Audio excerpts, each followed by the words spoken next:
IBS അഥവാ irritable bowel syndrome എന്ന് പറയുന്നത് രോഗിയുടെ ദൈനംദിന ജീവിതത്തെ തന്നെ വളരെയേറെ ബാധിക്കുന്ന ഒരു കാര്യമാണ്. ഇത് ഒരു ഫങ്ഷണൽ ബവൽ ഡിസോർഡർ ആണ്.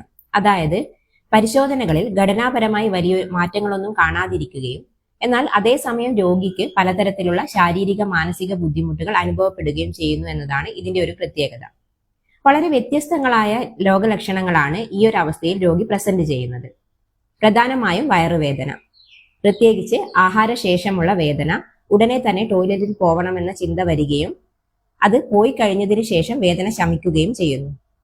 ദീർഘകാലം നീണ്ടു നിൽക്കുന്ന മലബന്ധം, ഇടയ്ക്കിടയ്ക്ക് വരുന്ന വയറിളക്കം, ഈ രണ്ട് അവസ്ഥകളും മാറി മാറി വരിക, എപ്പോഴും വയറ് നിറഞ്ഞിരിക്കുന്നു എന്നൊരു തോന്നൽ, മലവിസർജനം കഴിഞ്ഞാലും പൂർണ്ണമായി പോയിട്ടില്ല എന്ന ചിന്ത, എപ്പോഴും ടോയ്ലറ്റിൽ പോകേണ്ടി വരുമെന്ന ആശങ്ക, കൂടാതെ ചില ഭക്ഷണ സാധനങ്ങൾ ഉപയോഗിച്ചു കഴിഞ്ഞാൽ രോഗലക്ഷണങ്ങൾ അധികരിക്കുക എന്നിവയാണ് IBSൽ കോമൺ ആയി കണ്ടുവരുന്ന മറ്റു ബുദ്ധിമുട്ടുകൾ. ആയുർവേദം ഇതിനെ ഗ്രഹണി എന്ന രോഗത്തിലാണ് ഉൾപ്പെടുത്തിയിരിക്കുന്നത്. നമ്മുടെ അഗ്നി, അതായത് ഡൈജസ്റ്റീവ് ഫയർ, അത് ശരിയായ രീതിയിൽ പ്രവർത്തിച്ചിട്ടില്ലെങ്കിൽ ദഹനം ശരിയായി നടക്കാതിരിക്കുകയും ഇത് IBSൽ കാണുന്ന മറ്റ് ലക്ഷണങ്ങളിലേക്ക് നയിക്കുകയും ചെയ്യുന്നു. മാനസിക അവസ്ഥയ്ക്ക് വളരെ പ്രാധാന്യമുള്ള ഒരു രോഗമാണ് IBS. രോഗത്തിന്റെ ആരംഭത്തിലും രോഗത്തിന്റെ വർധനവിലും മാനസിക ആരോഗ്യം വഹിക്കുന്ന പങ്ക് പഠനത്തിലൂടെ തെളിയിക്കപ്പെട്ടിട്ടുള്ള കാര്യമാണ്.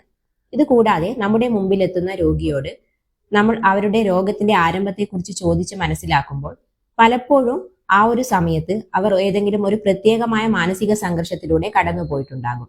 അതുകൊണ്ട് തന്നെ ഇതൊരു സൈക്കോസൊമാറ്റിക് രോഗം കൂടിയാണ്. ആയുർവേദത്തിൽ IBSന്റെ ചികിത്സ എന്ന് പറയുന്നത് കേവലം രോഗത്തിന്റെ ലക്ഷണങ്ങളെ മാറ്റുക എന്നതല്ല, പകരം അതിന്റെ കാരണമായി വരുന്ന അഗ്നിയെ ദീപനപാചന ഔഷധങ്ങളുടെ സഹായത്തോടെ കറക്റ്റ് ചെയ്ത് അതോടൊപ്പം വേണമെങ്കിൽ വസ്തി വിരേചനം തുടങ്ങിയ പഞ്ചകർമ്മ ചികിത്സയുടെ സഹായം കൂടി ഉൾപ്പെടുത്തിക്കൊണ്ടുള്ളതാണ്. മരുന്നുകളോടൊപ്പം മനസ്സിന്റെ ആരോഗ്യത്തിന് സ്മൃതി മെഡിറ്റേഷനും കൂടാതെ ചിട്ടയായ ആഹാരവിഹാരങ്ങളും കൂടി ഉൾപ്പെടുത്തിക്കൊണ്ടുള്ള ആയുർവേദ ചികിത്സയിലൂടെ IBSൽ നിന്നും പൂർണ്ണമായ മോചനം നേടാൻ സാധിക്കുന്നതാണ്.